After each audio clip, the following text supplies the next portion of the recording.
ஓம் கணேசாய நமக. பணி உறந்த வணக்கத்துடன் உங்கள் யோகா விஜய். வருகிற ஜூன் 26ஆம் தேதியிலிருந்து சில கிரக கூட்டங்கள் வரிசையாக ஒன்றுபடுகின்றன. வரிசையாக நிற்கிறாங்க. அது கிரக மாளிகா அப்படிங்கிற கட்டத்தில் நிற்கிறாங்க. இது ஜூன் மாதம் 26ஆம் தேதி இரவு 6:50 தொடக்கம். இந்த தொடக்கமானதுக்கு சதம ஸ்னங்கார தோஷக்கிரியா யோகம் அப்படின்னு ஒரு அர்த்தத்தை சொல்லுவாங்க. யோகங்கள் பல விதங்களில் இருக்குது. இந்த யோகத்தை இந்த மாதிரி சொல்லுவாங்க. இது என்ன அப்படின்னு சொன்னால், சனி கும்பத்தில் ஆட்சி மூல திரிகோணமாக இருந்து வக்கரத்தில் இருக்கிறார். இந்த சனிக்கு நெருங்கிய நண்பர்கள் அப்படின்னு சொல்லக்கூடியவா சுக்கிரன், புதன், இவங்க நெருங்கிய உறவுக்காரங்க. குரு ஒரு நட்பும் அல்லாத பகையும் அல்லாத ஒரு கிரகம்.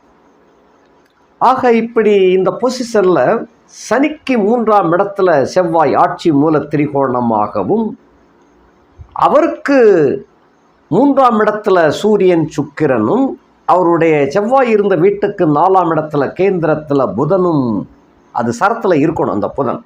அந்த மாதிரி அமைப்பு இருக்கின்ற காரணம் இது எப்படி அப்படின்னு சொன்னால், சனியினுடைய கட்டுப்பாட்டுக்குள்ள எல்லா கிரகங்களும் வருவதாக ஒரு கணக்கு. சனி பகவான் அனைத்து கிரகங்களையும் கட்டுப்படுத்தக்கூடிய ஒரு கட்டம், ஒரு காலகட்டம். ஏற்கனவே சனி வக்கரம் என்பதுவே அவருடைய இயற்கை தன்மை, காரகத்துவத்தை மாறுதலாக இருந்து செய்யக்கூடியவர். அப்படிப்பட்ட கட்டத்தில் இது இவர் எல்லாரையும் வசப்படுத்தக்கூடிய, அந்த மாதிரி வசப்படுத்தக்கூடியதுங்கிறத கட்டுப்படுத்துங்கிறதா முக்கியம். அதாவது எவ்வளவு பெரிய சிங்கமானாலும் ஒரு வலைக்குள்ள விழுந்துருச்சு அப்படின்னு சொன்னால் அது ஒன்றும் செய்ய முடியாது. பலசாலியாக இருக்கலாம், வீரமாக இருக்கலாம், காட்டுக்கே பெரிய ராஜாவாக இருக்கக்கூடிய சிங்கம் கூட ஒரு வலை, ஒரு முக்கியமான ஒரு வலையில் போய் விழுந்துருச்சு அப்படின்னு சொன்னால் அதனுடைய செயல்கள் கட்டுப்பாடாக ஆகிவிடும். அதுபோல் அந்த மாதிரியான ஒரு தன்மையில் சனீஸ்வரன் என்பவர் ஏற்கனவே ஈசனுடைய நம்பிக்கைக்குரிய ஒரு சேவகன். நம்பிக்கைக்குரிய ஒரு சேவகன். அவருடைய பிஏ, அதாவது பர்சனல் செக்ரட்டரி அப்படின்னு கூட சொல்லலாம். பர்சனல் அசிஸ்டண்ட் அந்த மாதிரின்னு சொல்லிக்கிடலாம். அல்லங்கில் அந்த ஈசனுடைய முழு வரத்தையும் வாங்கிய அந்த கிரகம். ஒரு கிரகத்திற்கு ஈசனால் மனமுவந்து அளிக்கப்படக்கூடிய அதிகாரங்கள் அப்படின்னு சொல்ல அதிகாரம் பெற்ற கிரகம் சனி பகவான். மற்ற எந்த கிரகங்களுக்கும் ஈஸ்வர பட்டத்தை இறைவன் கொடுக்கவில்லை. சனிக்கு மட்டும்தான் ஈஸ்வரன். சூரிய ஈஸ்வரன் வராது, சந்திர ஈஸ்வரன் வராது, புத ஈஸ்வரன் அப்படின்னு வராது, ராகு ஈஸ்வரன், கேது ஈஸ்வரன் அப்படின்னு வராது. சனி ஈஸ்வரனுக்கு மட்டும்தான் சனி ஈஸ்வரன் அப்படிங்கிற பட்டம். ஈஸ்வரனுடைய பட்டமே கொடுத்து மகிழ்கின்ற ஒரு கிரகம் சனி பகவான்.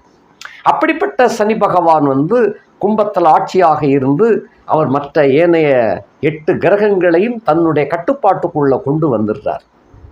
இந்த மாதிரி ஒரு அமைப்பு சில ராசிக்காரர்களுக்கு, அதாவது ரொம்ப நொந்து நூடுல்ஸ் ஆகி போன சில ராசிக்காரர்களுக்கு கைதூக்கி விடக்கூடிய பகவான் தான் இந்த சனி பகவான்.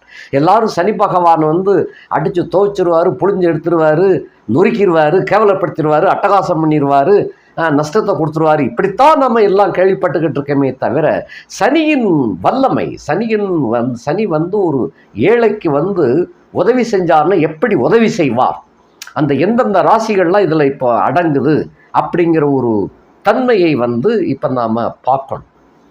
ஏனென்றால் இந்த ஜூன் 26லேருந்து தொடங்குதுன்னு சொன்னாலும் அது ஆக்டிவேட் வர்றது ஜூலை 1ஆம் தேதியிலேருந்து ஆக்டிவேட்டுக்கு வராங்க. அப்போ இந்த ஜூலை 1ஆம் தேதியிலிருந்து இந்த சனியின் கட்டுப்பாட்டில் அனைத்து கிரகங்களும் செயல்படுகிறார்கள். இந்த செயல்பாடு எப்படி இருக்கும், இவருடைய ஆட்சிக்குள்ள அவர் எப்படி இருக்கும், அந்த வருஷத்துக்கு ராஜா செவ்வாயாக இருந்தாலும் கூட இந்த சனி பகவானுடைய கட்டுப்பாட்டுக்குள்ளே எல்லாரும் வந்துருந்தாங்க. அப்படி வருகின்ற காரணத்தினால அனைத்து கிரகங்களும் தங்களுடைய இயல்பு நிலையையும் மாற்றி அமைத்து செயல்பட போகின்றார்கள். இந்த மாற்றி அமைத்து செயல்படுகின்ற காரணத்தினால ஒவ்வொரு ராசிக்காரர்களுக்கும் எந்தெந்த ராசிக்காரர்கள் பரம ஏழையாக பரம சங்கடப்பட்டு, அதாவது நொந்து நூடுல்ஸ் ஆகி வெந்து ஒன்றுமில்லாமல் போயிட்டேன், கடைசியில் உயிர் ஒன்று ஊசலாடி கொண்டிருக்கிறது என்று சொல்லக்கூடிய நேயர்கள் நிறைய இருக்கிறாங்க. நம்ம நிறைய கேட்குறோம், நிறைய பார்க்குறோம். இந்த மாதிரி நேயர்களுக்காகவே இந்த சனி பகவான் அவதாரம் எடுத்து மற்ற ஏனைய கிரகங்களை எல்லாம் தங்களுடைய கட்டுப்பாட்டுக்குள்ளே கொண்டு வரக்கூடிய ஒரு பாக்கியத்தை அவர் இந்த காலகட்டத்தில் ஈசனிடமிருந்து பெற்றிருக்கின்றார். அவர் எப்பயுமே ஈசனுக்கு செல்லப்பிள்ளையாகவும் இருக்கக்கூடியவர் தான் இந்த சனி பகவான். அப்படி இருக்கிறதுனால தான் அவர் என்ன வேணாலும் பண்ணுறாரு. அப்படிப்பட்ட ஒரு கிரகம் இந்த கிரகங்களையும் ஒரு கட்டுப்பாட்டுக்குள்ளே கொண்டு வந்து தன்னுடைய வலிமையை ஏழைகளுக்கு நல்லபடியாக செய்யக்கூடிய ஒரு அதிகாரத்தை பெற்றிருக்கின்ற காரணத்தினால இந்த ரொம்ப கடினமான உழைப்பாளிகள், அதாவது ஏமாந்த பேர்வழிகள், சில பேர் பணத்தை கொடுத்துட்டு ஏமாந்திருப்பாங்க, சில பேர் வாக்குறுதியினாலேயே ஒன்றும் இல்லாமல் போயிருப்பாங்க. வாக்கு கொடுத்துட்டு என்ன செய்ய, அதனால் நான் உனக்கு செய்கிறேன் அப்படின்னு சொல்லியே கடைசியில் ஏமாந்து ஒன்றும் இல்லாமல் போயிருப்பாங்க. சில பேர் நம்பிக்கை துரோகம் சில பேருக்கு ரொம்ப ஏற்பட்டிருக்கும். பெண்களாலும் சரி, ஆண்களாலும் சரி, வியாபாரத்திலும் சரி, வாழ்க்கையிலும் சரி, தொழில் உத்தியோகம் எல்லாவற்றிலும் ஒவ்வொருத்தரும் ஒவ்வொரு பாணியில் நம்பிக்கை துரோகம் ஏற்பட்டதனால் பாழா போயிருப்பாங்க. நம்பிக்கை துரோகம், அதாவது எதிரி வேற துரோகி வேற அப்படின்னு சொல்லுவான். எதிரியை நம்பிடலாம், துரோகியை நம்பிடக்கூடாது அப்படின்னு சொல்லுவான்.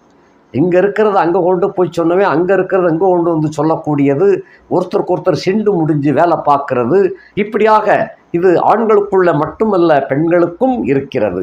மாமியா மருமகள் சண்டை, അല്ലെങ്കിൽ பக்கத்தில் உள்ளவங்களுடைய சண்டை, இதெல்லாம் பெண்களுக்கும் இயல்பாகவே நடந்து, இதெல்லாம் வெளியே தெரிய மாட்டேக்கு. அது அவங்கவுங்களுக்குள்ளே போட்டு அமைக்கிறதாங்களே தவிர வெளியே தெரிய மாட்டேக்கு. இப்படிப்பட்ட சோதனைகளால் சில குடும்ப பெண்மணிகளும் பாழா போயிருக்கிறாங்க. சில பேர் நம்பிக்கை ஏற்படுத்தப்பட்டு, சிலரால் நம்பிக்கை, ஆண்களால் நம்பிக்கை ஏற்படுத்தப்பட்டு சில பெண்கள் ரொம்ப மோசம் போனவர்கள் நிறைய பேர் இருக்கிறாங்க. இப்படிப்பட்டவர்களையெல்லாம் கை தூக்கி விடுவதற்காக, அதாவது அனாதையாக நிற்கின்ற அத்தனை பேர்களுக்கும் ஒரு வல்லமை தந்து அவர்களுடைய வாழ்க்கையிலே சுபிட்சத்தை கொடுப்பதற்காகவே இந்த சனி பகவான் வக்கிரம் அடைந்து தன்னிலை மறந்ததோடு மட்டுமல்லாமல் ஏனைய மற்ற கிரகங்களையும் தன்னுடைய கட்டுப்பாட்டுக்குள்ளே கொண்டு வரக்கூடிய ஒரு அதிசயமான ஒரு அபூர்வமான நிகழ்ச்சி நடக்கப் போகின்றது. இந்த பலாபலன்கள் எந்த ராசிகளுக்கெல்லாம் எப்படி போட்டு துவைக்க போகிறாரு, எப்படியெல்லாம் யோகத்தை அள்ளி கொடுக்க போகிறாரு அப்படிங்கிறத பற்றி வரிசையாக பார்க்கணும்.